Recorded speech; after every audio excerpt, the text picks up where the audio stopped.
Hey everyone, welcome to the channel. If you're enjoying these stories and want to stay connected, I want to let you know I've opened a second channel as a backup. Videos will be shared there too, so subscribing helps make sure you don't miss anything. You'll find the link below. Thanks for being here. Let's continue. The first time I realized they were learning, it wasn't during a chase or a close call or some dramatic stand in a doorway. It was a quiet thing. A pattern that stopped being a pattern. For the first 2 weeks after everything tipped over, the infected moved the way everyone said they would. Drawn to noise, drawn to motion, piling toward anything that sounded alive. If you stayed still, if you stayed dim, if you kept your mouth shut and your footsteps soft, you could usually slip around them like water around rocks. That was the rule we built our lives around. And then, outside the back of a ruined pharmacy in Dundalk, Maryland, I watched an infected person stop sprinting toward a banging dumpster that had been baiting the entire block for days. He slowed down, head tilted, as if listening past the obvious sound. He turned away from the dumpster and walked, not stumbled, toward the shadowed alley where we were tucked in behind a collapsed chain-link fence. He hadn't seen us, I was sure of it. But he came anyway. He didn't rush, he didn't scream. He came at the angle that cut off our retreat, like someone with a plan. That was when my hands started to shake, not from fear of getting caught, but from something worse, the sense that the rules were changing while we were still using the old ones. My name is Daniel Mercer. Before the outbreak, I was a port operations supervisor at the Port of Baltimore, which meant I spent my life thinking in schedules, gates, container numbers, fuel deliveries, and the quiet mechanical rhythm of a place that never really sleeps. I wasn't law enforcement. I wasn't military. I wasn't a hero. I was the guy who knew which crane was down for maintenance and which gate camera flickered in the rain. When the first emergency alerts hit our phones, those clipped messages that sounded calm because panic doesn't transmit well through a screen, I was in my office above the Seagirt Marine Terminal, watching a line of trucks creep toward the security checkpoint. The alert said there were aggressive infected individuals and avoid close contact. It said to shelter in place. It said additional guidance to follow. Then the guidance stopped following. The port shut down in stages. First, the ships stopped coming, then the trucks, then the police presence thinned until it was just a couple of tired officers leaning on their cruisers, staring at the empty roadway like it was accusing them. By late afternoon, a container ship was still tied up at one of the berths, but nobody was moving cargo. The cranes sat still, tall and skeletal against the gray sky. The radios on my desk spit out broken bursts of traffic and then long stretches of nothing. I drove home along empty lanes that felt wrong, like a movie set after the crew packed up. I passed a line of cars abandoned on the shoulder, doors open, hazard lights blinking in unison. I saw a man kneeling in the road with his hands pressed to his head, rocking. I kept driving because I didn't know what else to do. At home, my apartment was quiet except for the distant wail of sirens that never seemed to get closer or farther. I texted my sister in Pennsylvania. No response. I called my mother in Virginia. Straight to voicemail. I stared at the ceiling until my phone battery dipped below 20% and the streetlights outside flickered once and died. That was day 1. By day 3, the city felt like it had been hollowed out. You could stand in the middle of Eastern Avenue and hear your own breathing. Stores had been hit hard, fast, like a storm passed through and ripped out only what people could carry. The first time I saw infected up close was at a gas station near the old Bethlehem Steel site. Figures moving with jerky urgency, crowding around a car with its door open, as if it were something they could smell. I didn't understand what I was seeing until one of them lifted its head and I saw a face I recognized in a way that made my stomach drop. It was a guy who used to deliver vending machine supplies to the port. Same hairline, same bent nose, but his eyes were wrong, focused and empty at the same time, like a person staring through a window at something only he could see. He moved like he was late for work. I drove away slow, careful, hands tight on the wheel. I went home and barricaded my door with my kitchen table. I sat on the floor with a flashlight in my lap until dawn. On day 5, I stopped being alone. It started with a knock, soft and deliberate, like someone who didn't want to draw attention. I peered through the peephole and saw a woman standing close to the door, her face drawn tight with exhaustion. She held up a laminated badge. "Daniel Mercer?" she called quietly. I didn't answer right away. I didn't trust anyone. I didn't even trust myself. She tried again. "My name is Dr. Priya Nair. I'm with the Maryland Department of Health. Was with, I guess. I found your name on a port directory. I need somewhere to talk that isn't out in the open." I opened the door a crack, chain still on, and stared at her badge. It looked official. It looked like the kind of thing that mattered in a world that had stopped caring. "Why me?" I asked. "Because you have access to infrastructure," she said. "And because you're still here." I let her in. She was an epidemiologist, one of those people who knew how diseases moved through populations the way I knew how cargo moved through terminals. Her hands shook when she drank water, but her voice stayed steady. She said the outbreak hadn't started the way rumors claimed. It wasn't a single dramatic event. It was clusters, emergency rooms, shelters, crowded transit stations. People turning violent after a period of confusion and fever. The infected didn't die, they changed. The change stripped away parts of them and sharpened others. "They're not the way people keep saying," she told me. "They're not mindless, they're impaired, but they're not empty." I remember the words, because I didn't want them to be true.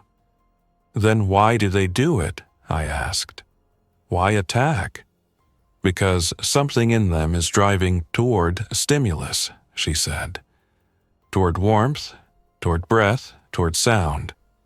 And because they're not reasoning the way we do, but that doesn't mean they're not processing."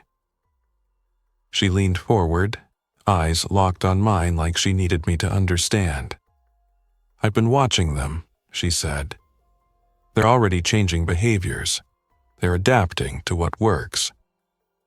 That was the first time I heard the word that would later become the center of my nightmares.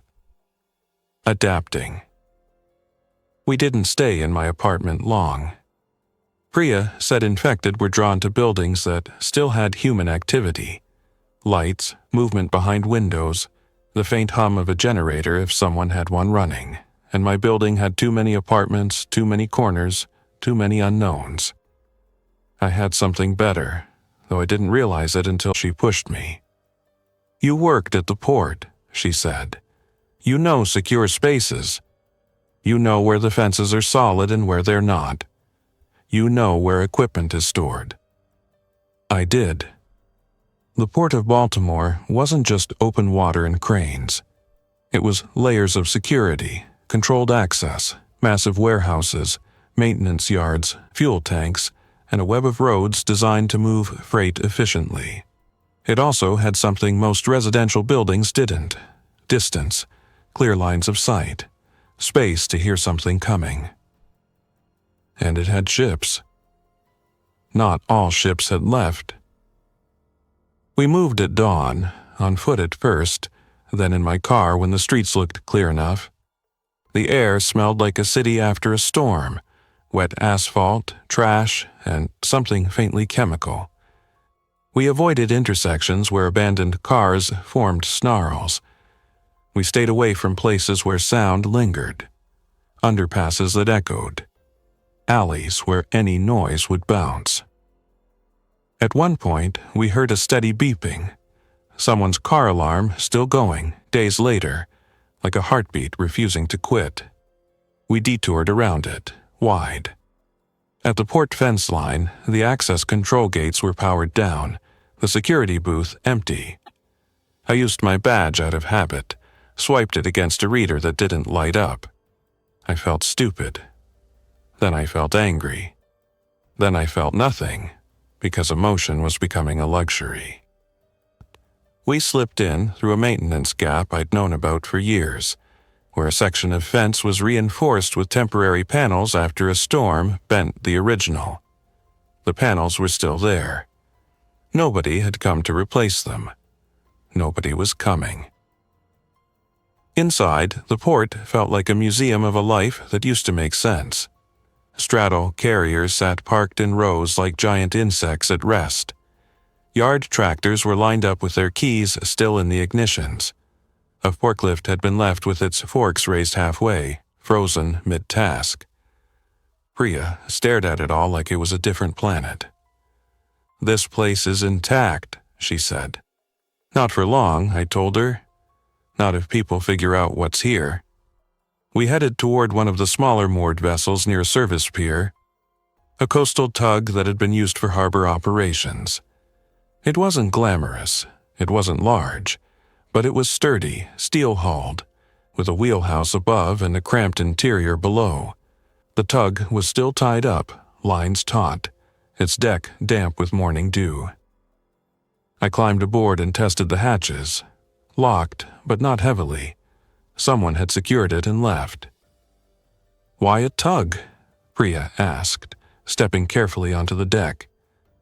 "Because it's made to push," I said, "made to survive bad weather, and because it's small enough to manage." I didn't say the other reason out loud because it had a controlled perimeter. If something came at us, it would have to climb, and climbing is slower than running. That was still true then. We checked the interior. The engine room smelled of oil and metal. The galley had stale food in a sink with a few plates. The bunks were narrow. The radio console was dead, but the equipment was there. Most important, the doors were steel and the windows were small. We made it ours. That same day, we found 2 more people. The first was Mateo Alvarez, a marine electrician who'd been working at the port when the shutdown hit. He'd been sleeping in a maintenance closet near the pier, surviving on bottled water and vending machine snacks. He came out with his hands up when he saw us, eyes wild, like he expected us to be worse than the infected. The second was Lila Grant, a paramedic from Baltimore County who had gotten separated from her partner during a chaotic call. She was bruised, limping, but alert. She carried a medical bag like it was a part of her body. She didn't cry when she told us her partner didn't make it. She just stared at the deck and breathed until the moment passed. We became a crew without a shipyard, a handful of strangers bound by the simple math of survival. We took inventory the way I used to take inventory of cargo. Water, not enough. Food, enough for maybe a week if we rationed. Fuel.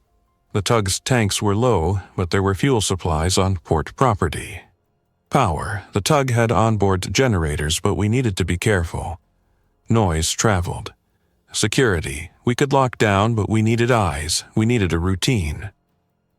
Mateo brought something priceless. He knew power systems. He knew how to run quiet, how to isolate circuits, how to keep essential systems alive without lighting up the whole vessel like a beacon. Priya brought knowledge that kept us from making stupid choices. She could tell us why things might happen, even if she couldn't stop them from happening. Lila brought competence under pressure. She could patch a cut, splint an ankle, and, most importantly, she could look at an infected person and see the human body underneath, the mechanics of movement, the limits. And me. I brought familiarity with the port. I knew where things were, how to access them, and what could be moved. I was the map in a world that had lost signs. For a while, it worked. We ran supply trips in short windows, early morning, late afternoon, times when the infected seemed less active. We moved quietly through warehouses, took canned food, bottled water, tools, rope, duct tape, spare batteries. We found a hand-crank radio and a disaster supply kit and managed to pull in a weather station broadcast. It wasn't comforting, but it was information. And information kept you sane. We saw infected often, but we stayed out of their path. They flowed through open areas, drawn to distant sounds, clustering where something had happened and then dispersing. Until they didn't. The first sign of adaptation was subtle. Matteo noticed it when we were watching from the tug's wheelhouse one afternoon. We had binoculars, and we took turns scanning the piers and roadways. "There," he said, pointing toward a container stack. "You see that?" I focused the binoculars. At ground level, an infected person was moving along the base of the containers, keeping to the shadows. Not just wandering, following the shade line as the sun shifted. Another moved behind it, then another, like a string. "They're staying out of the sun," Priya murmured beside me. "Is that new?" I asked. Priya's jaw tightened. "It's not impossible. Heat regulation changes. Sensory sensitivity changes. A bright light can be painful if neural pathways are altered." Or, Lila said quietly, they figured out that shade helps them get closer without being seen. We didn't want to believe that, so we didn't say it again.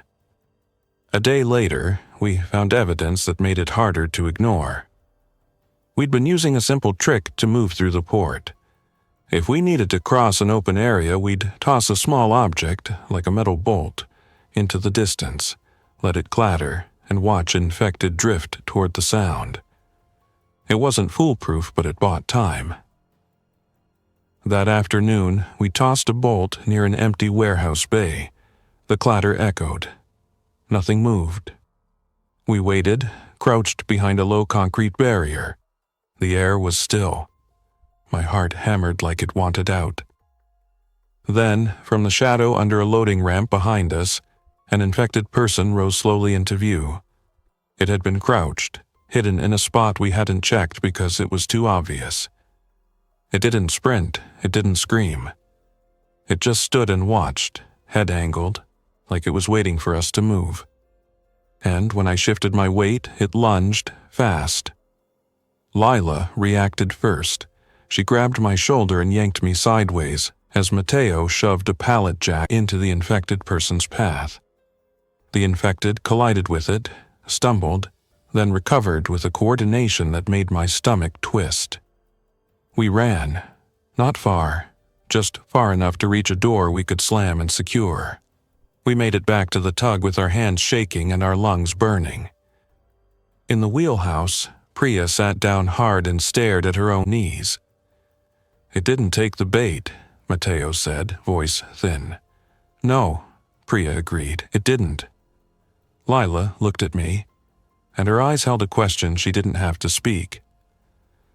"How many times have we used that trick? How many times have they watched us do it?" That night, we changed our routine. We dimmed everything. We stopped using the tug's generator during daylight hours. We moved our sleeping area below deck so no silhouettes showed in the wheelhouse windows. We stopped making supply trips unless we absolutely had to. And we started listening. Because there was another change, and it was worse. The infected began going quiet. In the early days, you could hear them. Shouts, pounding. The chaos of bodies moving without restraint. Noise warned you. Noise gave you a chance. Now, at dusk, we would see them moving in small groups, threading between container rows like they were traveling on routes. They would pause near corners, not charging around them, but leaning slightly as if checking what was on the other side. They were still infected. Their movements were still off. But there was purpose in the way they moved. And purpose is what makes something dangerous. Priya tried to explain it in terms of biology and behavior. She talked about reinforcement, actions that lead to success being repeated. She talked about pattern recognition. She talked about how a damaged brain could still learn, could still adapt to repeated stimulus. Matteo didn't care about the explanation. He cared about the problem. "They're hunting," he said one night flatly. Lila didn't argue. I didn't either. We lasted another week before the port stopped being a refuge and started being a trap. It happened on a morning that looked ordinary at first. Gray sky, damp air, low wind off the water. The tug rocked gently against the pier, lines creaking. Matteo was below deck checking a battery bank he'd rigged from spare marine batteries. Lila was sorting medical supplies, repacking bandages and antiseptics with the precision of someone who needed order to keep panic at bay. Priya sat at the small galley table, writing notes in a spiral notebook like she was trying to hold on to the role she'd had before the world ended. I was in the wheelhouse with binoculars, scanning. At first I thought the port was empty. The yards looked still. No movement near the container stacks. No figures crossing open pavement. Then I realized what I was seeing wasn't emptiness. It was absence. There had always been infected visible somewhere, wandering, clustering, moving. Their presence had been part of the background. Now it was like they'd all been swept away. I lowered the binoculars, feeling a cold weight settle in my gut. "Something's wrong," I called down. Matteo came up first, wiping his hands on his jeans. Lila followed. Priya climbed last, eyes already sharp. I pointed toward the main access road that ran through the port. "Look," I said. They raised binoculars, scanned. "What am I supposed to see?" Matteo asked. "Exactly," I replied. Priya's expression tightened. "If they're not in the open, then they're somewhere else," Lila finished, and her voice was steady but tight. We didn't have long to wonder. A soft sound drifted across the water, a dull, rhythmic thud. Not random, not chaotic, measured. I turned, binoculars swinging toward the far side of the pier where a line of stacked tires and fenders hung along the edge. And there they were. Not one or two, not a scattered group. Dozens. They moved along the pier in a long compressed line, using the containers as cover, staying low when they crossed gaps. Some moved on the waterside edge, gripping rails, stepping carefully over cleats and mooring points like they understood the hazard. They weren't charging. They were approaching. "They found us," Matteo whispered. I didn't answer because my throat had gone dry. Lila backed away from the window. "Below deck, now." We moved fast but quietly, locking doors, pulling down steel shutters over portholes, shutting off anything that could make a sound. Matteo killed the power. The tug went dark except for the faint glow of a small battery lantern we kept shielded under a towel. In the silence, the thuds grew louder. They reached the base of the gangway. We had pulled the gangway up days ago, leaving only the vertical ladder built into the pier edge. We'd thought it was enough. We'd thought climbing would slow them. We were wrong. The first one grabbed the ladder and went up like a worker going to a job. Hands, feet, body weight shifting efficiently. Then another, then another. The sound of metal rattled softly as their grip hit the rungs. I crouched by the interior door leading to the deck, a heavy steel thing with a wheel handle. My hands were slick with sweat. Lila was beside me holding a fire axe, not raised like a movie, not dramatic, just ready as a tool. Matteo stood behind us with a steel pry bar. Priya held nothing but her notebook, pressed to her chest like a shield that wouldn't work. The ladder sound stopped. For a moment, there was only the creak of the tug's lines and the distant slap of water against the pier. Then, very softly, the deck above us made a sound. Not a stomp, a shift, a careful step. I held my breath, listening so hard it felt like my ears hurt.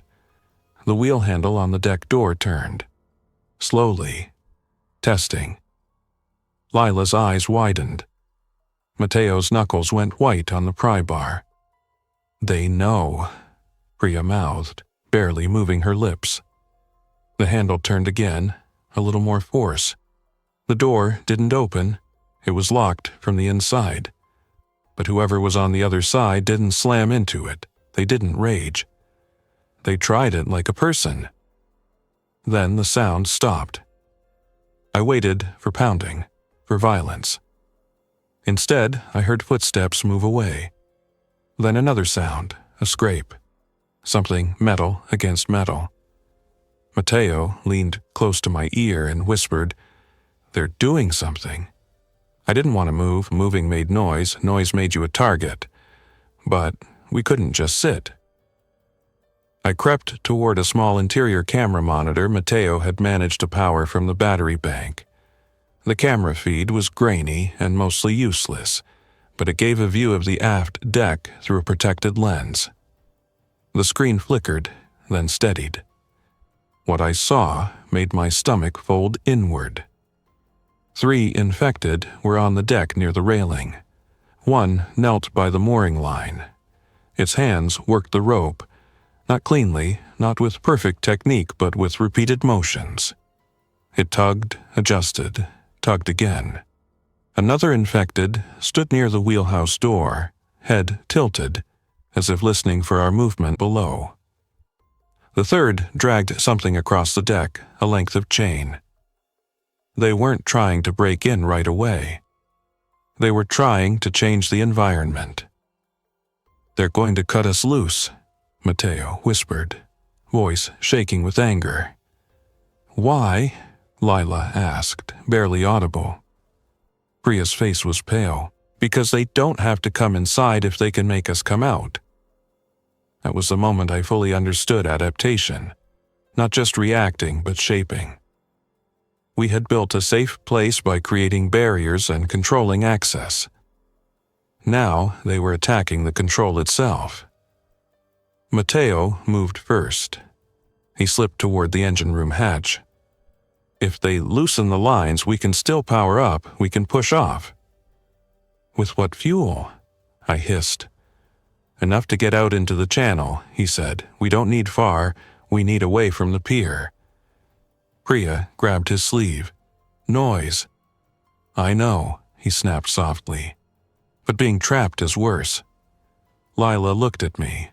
"Daniel, decide. The thing about leadership is that you don't become it because you want to. You become it because everyone is looking at you when something needs to be chosen." I swallowed, forced my mind into the same mode I used at work when something broke and alarms went off and trucks backed up and everyone demanded an answer. "Mateo," I said, "get power ready. Don't start until I say, Lila, you and me on the deck door. Priya, stay below, keep quiet, and if we run, you run." Priya didn't argue. She just nodded, eyes wet but controlled. Mateo disappeared down the ladder, moving like a man who had made peace with the fact that fear didn't solve problems. Lila and I took positions at the deck door. I put my hand on the wheel handle, feeling the cold metal, the vibration of footsteps above. We waited for Mateo's signal, which would be nothing more than a faint tap through the bulkhead. Instead, we got something else. A soft, deliberate knock from the other side of the door. Not pounding, not chaotic. A knock. 3 taps. Pause. 2 taps. Like a pattern. Lila's eyes locked on mine, and I saw the same thought in her face that was in my head. That sounds like someone trying to communicate.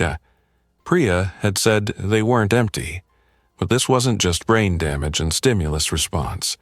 This was intent. The knock came again, identical. Mateo's tap sounded from below. Ready. We were out of time. I spun the wheel handle, unlocked the door, and yanked it open with Lila braced behind me. The infected person on the other side didn't lunge. It stepped back. It was close enough that I could see the details. Cracked lips, grime on the skin, eyes that tracked me with a sharpness that made my stomach turn. It wore a torn high-visibility vest, the kind dock workers used. Its hands were dirty with rope fibers. It lifted its head slightly, like it was smelling the air. Then it moved, not at me, but sideways, pointing with a stiff, awkward gesture toward the mooring line where another infected had nearly freed a knot. It wasn't warning me. It was showing me. And that's when the line snapped loose with a whip crack, and the tug shifted away from the pier, pulled by current and wind. Lila grabbed the railing. I stumbled, catching myself. The infected person didn't fall. It shifted its weight like it expected the movement, like it had planned for it. The tug drifted just enough that the ladder at the pier edge no longer lined up cleanly. Two infected near the ladder hesitated, arms outstretched. Mateo roared the engine to life below deck. The sound was thunder in that quiet world, a deep mechanical growl that vibrated through steel and water. Infected heads snapped toward it all across the pier like someone had flipped a switch. The ones in the distance, hidden in shadows, started moving fast now.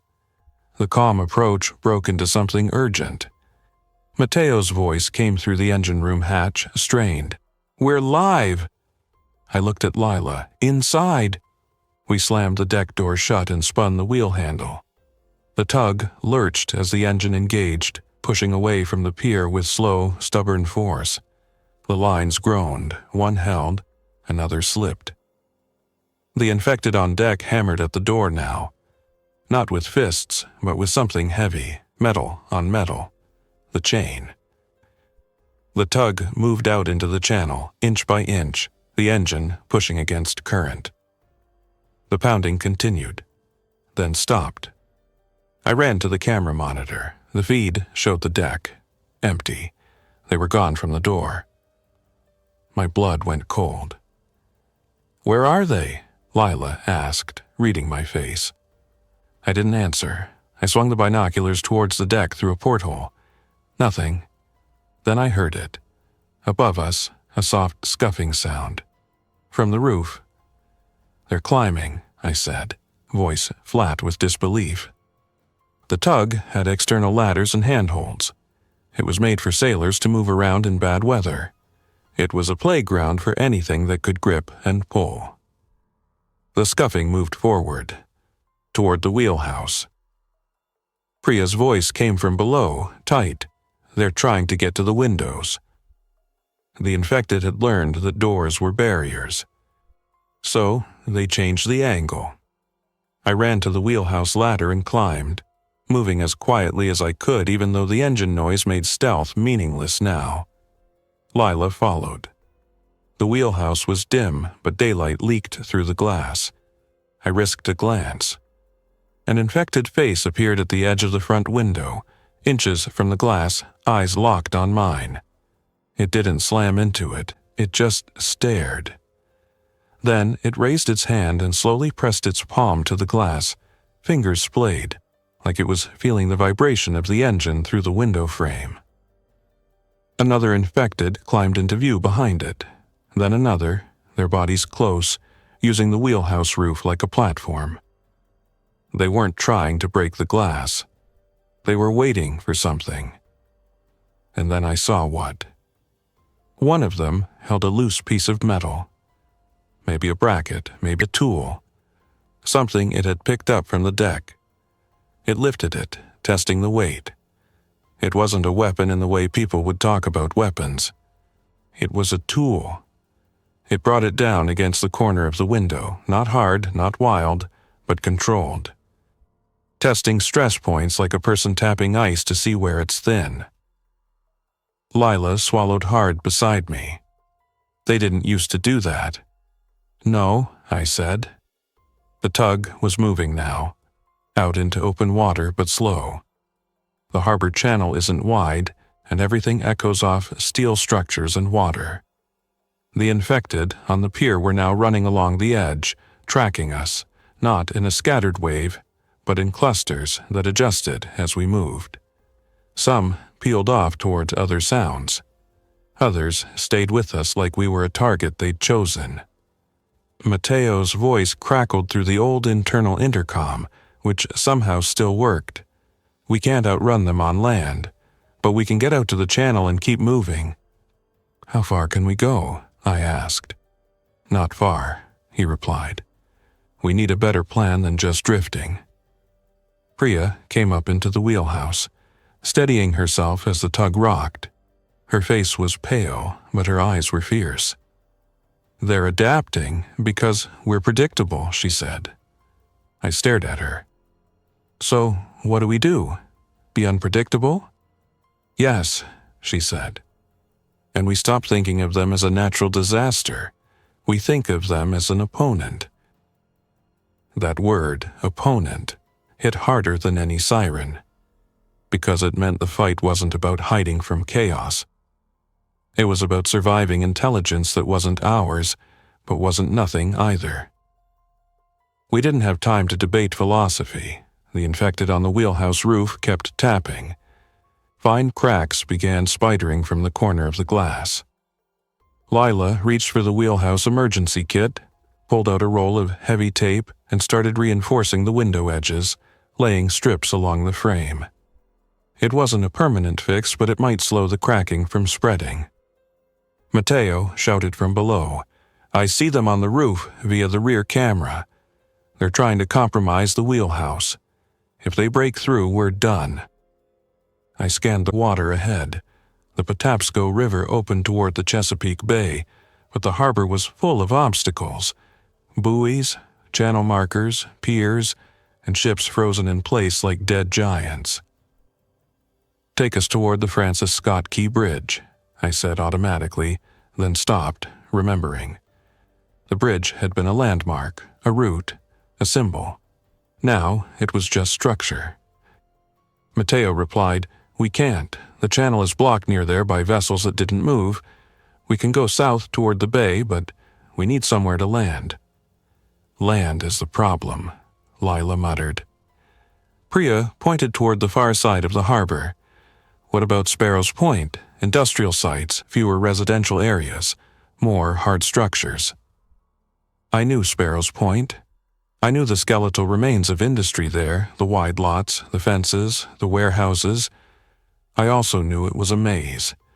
And in a maze, something adapting could corner you. But we didn't have many choices. Okay, I said.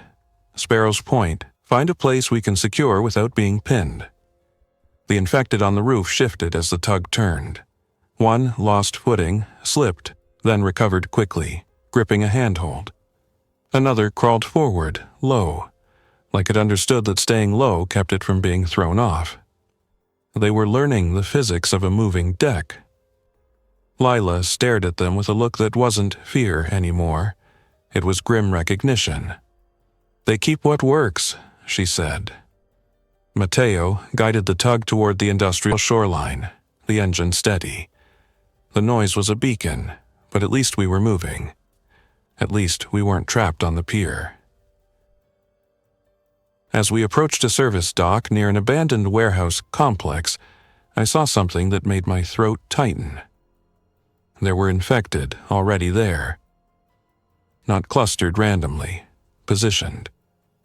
Some stood in the shadowed gaps between stacks of scrap metal. Others were near the dock edge, faces angled toward the water. A few were farther back, near a chain-link gate, as if they were watching the route in. They weren't just wandering into the area because of our sound. They were already waiting in places that made sense. That's when I realized something else, something that made my skin crawl. They hadn't just adapted to our tricks. They had adapted to the environment. They were using cover. They were using concealment. They were using patience. Mateo slowed the tug, hesitating. "We can't dock there, it's a trap." Priya's voice was calm, but her hands trembled. "They're anticipating." Lila looked at me. "So, we do something they don't anticipate." I stared at the shoreline, at the shapes that didn't move until the tug got close, at the way their heads turned in sync. I thought about the knock on the deck door, the showing gesture, the way the infected had loosened the line and then tried to force us into exposure. "They want us on land," I said. Mateo's voice sharpened. "Then we don't give them land." "Not yet," I agreed. I scanned farther down the shoreline, looking for something different. A narrow inlet. A place with fewer access points. A structure that could be controlled. And then I saw it. A small, fenced-off maintenance pier near an old Coast Guard auxiliary building. The building was concrete, squat, with a single main door and narrow windows. The pier had a gate. The access road looked blocked by abandoned vehicles. It wasn't perfect, but it was defensible. Mateo steered toward it, keeping the tug's angle so the infected on the roof had to brace. The tapping resumed, urgent now, as if they knew they were running out of time. We hit the pier gently, bumping fenders. Mateo cut the engine to idle, then off. Silence rushed in like a wave. In that silence, the infected on the roof froze. They listened. They didn't leap down right away. They didn't rage. They waited, hearing for movement below deck.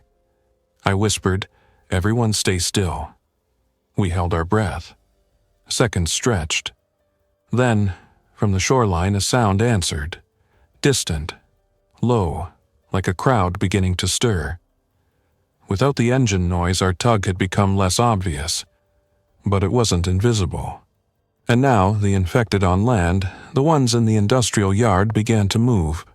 Slow at first, then faster, drawn by the memory of sound and the sight of us at the pier. Mateo hissed, "We've got maybe minutes."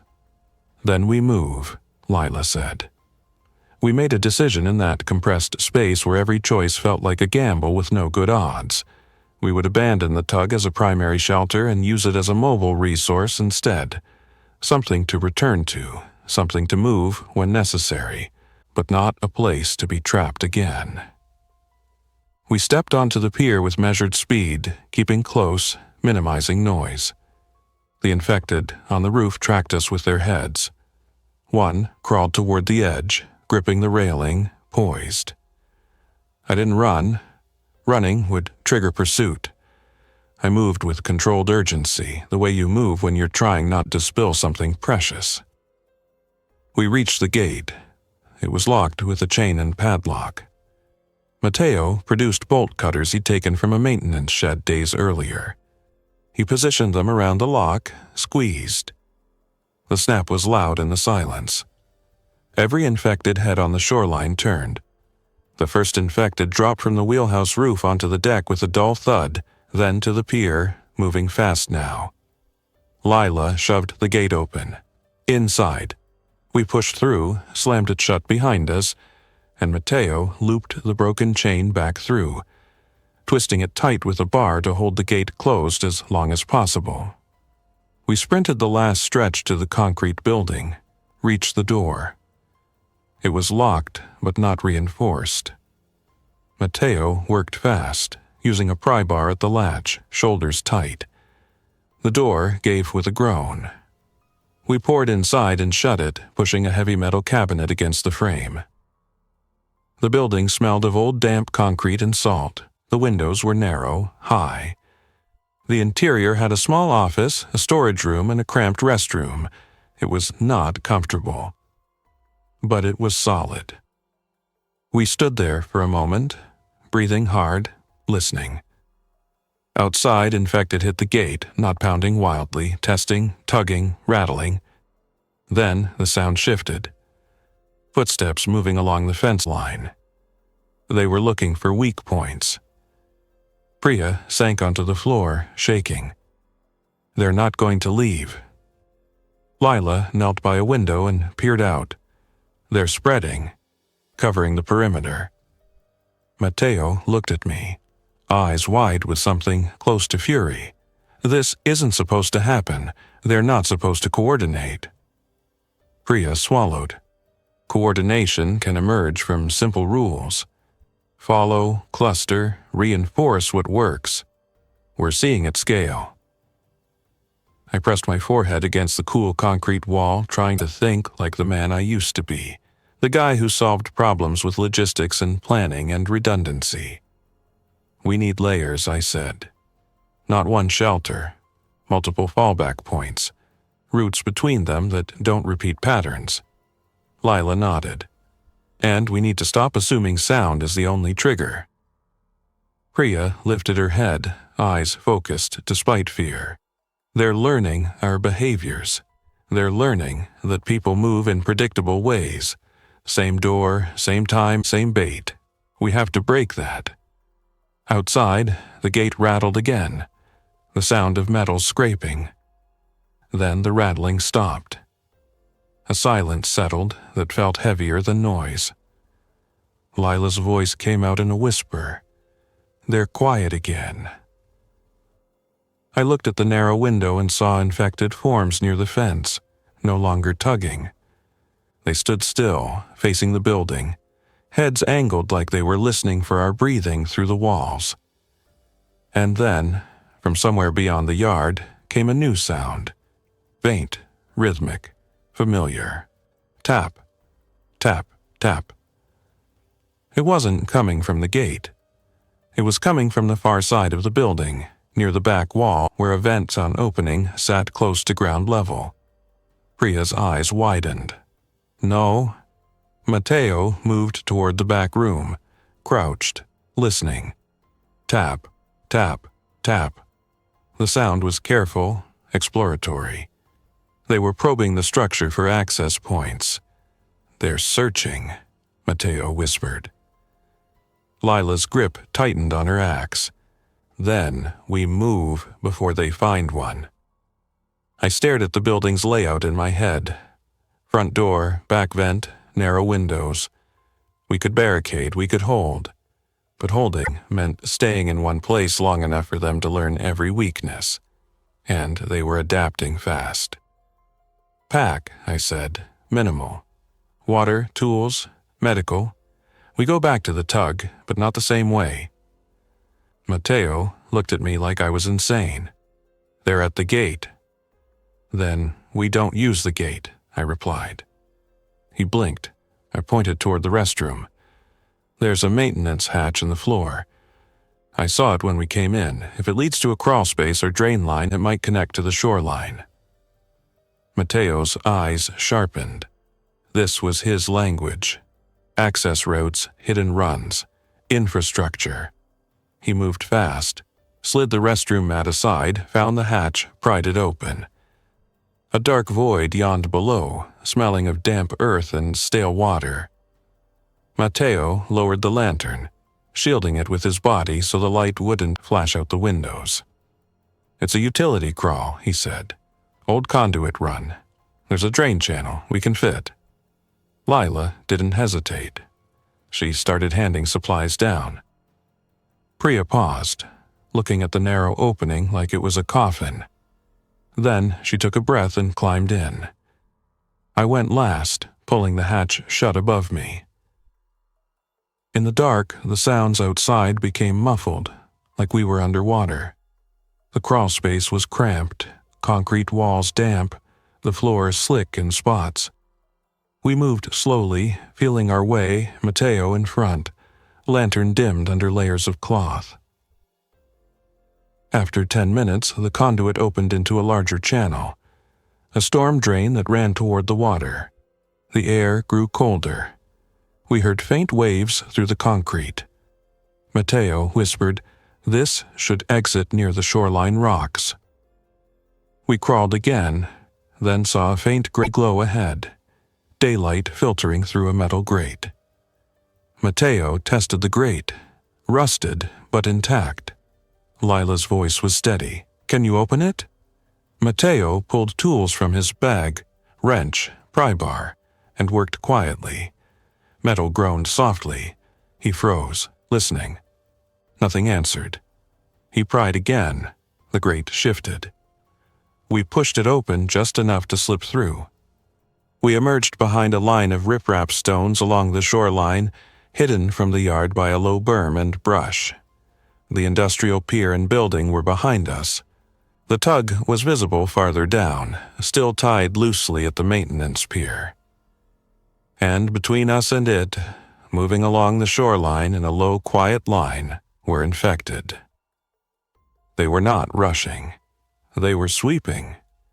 They had spread out, covering likely escape routes. Because they'd learned that when people get cornered, they look for a back way. They were learning us. I crouched behind a rock, heart hammering. Lila crouched beside me. Priya's breathing was shallow. Mateo's face was tight with concentration. "We can't get to the tug," Mateo whispered.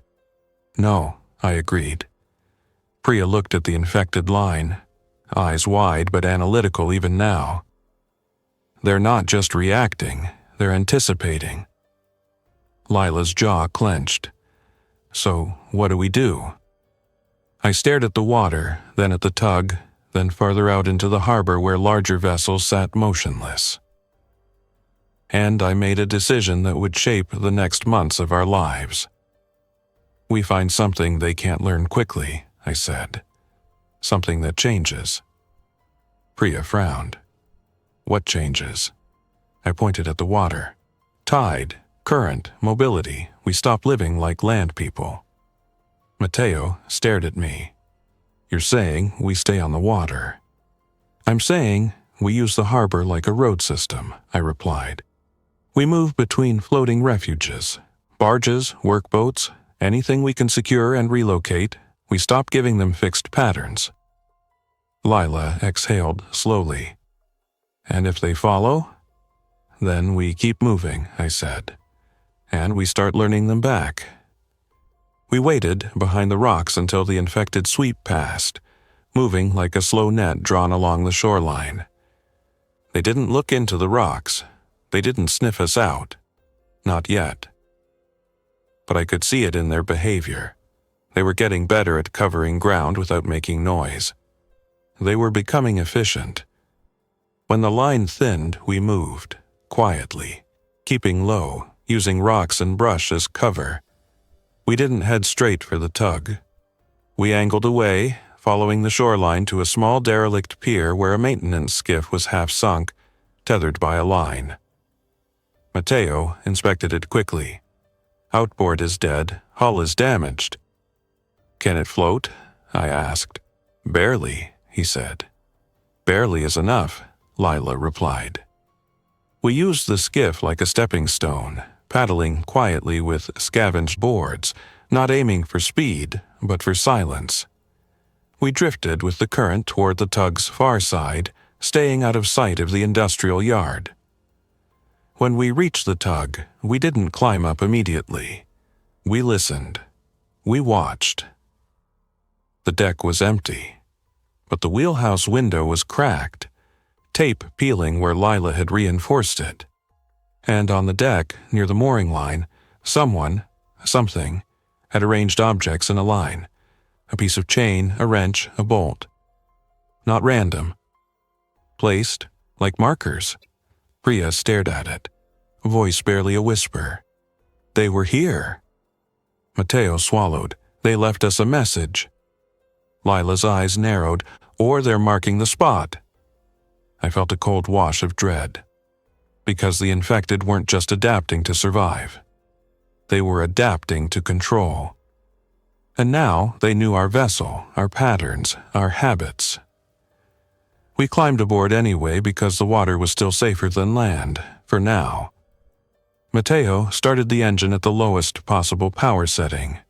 We pushed off, moving slow, keeping to the deeper channel to avoid scraping.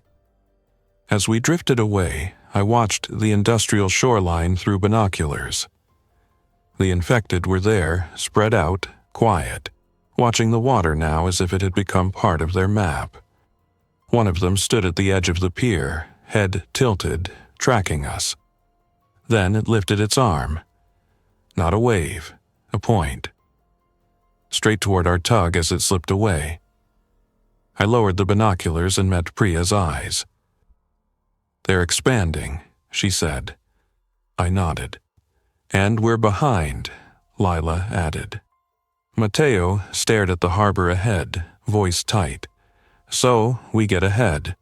That night, we anchored in a sheltered pocket of the harbor near an abandoned barge yard. We cut all lights, we spoke in whispers, we ate cold food, not because we wanted to, but because cooking smells carried and the tiny clink of utensils felt too loud. We made a plan, the kind of layered plan I used to make for storm closures and port disruptions, except this time the disruption wasn't weather. It was an opponent that learned from mistakes. We would establish multiple floating shelters. The tug, a barge if we could secure one, maybe even a small coastal freighter if we could access it safely. We would rotate between them on no fixed schedule. We would never use the same approach path twice in a row. We would stop relying on simple noise bait and start using misdirection. Echoes, distance, the way sound bounced off steel and water. Priya would document behaviors, patterns, changes. If we couldn't stop adaptation, we could at least understand it. Lila would train us in movement discipline. How to move without panic, how to check corners, how to control breathing. She'd done it in chaotic scenes before. She could teach us to do it now. Mateo would keep us powered, quiet, functional. He would turn rust into tools. And me, I would use the harbor like a chessboard because it was the only board I knew. But as I lay in the narrow bunk that night, listening to the faint creak of the hull and the far-off, almost imperceptible sounds of the city, I couldn't shake the image of that infected person turning away from the banging dumpster and coming for us in the shadows. It hadn't been luck. It had been learning. And if the infected could learn, then the outbreak wasn't a wave that would pass. It was a new kind of reality, one that would keep changing until the old world's instincts got us all caught. I stared into the dark, and the thought settled in like a weight I couldn't lift. We were not hiding from monsters. We were trying to stay ahead of something that was becoming more capable every day. And the worst part was, I couldn't tell whether they were adapting because of the infection, or because we were teaching them how,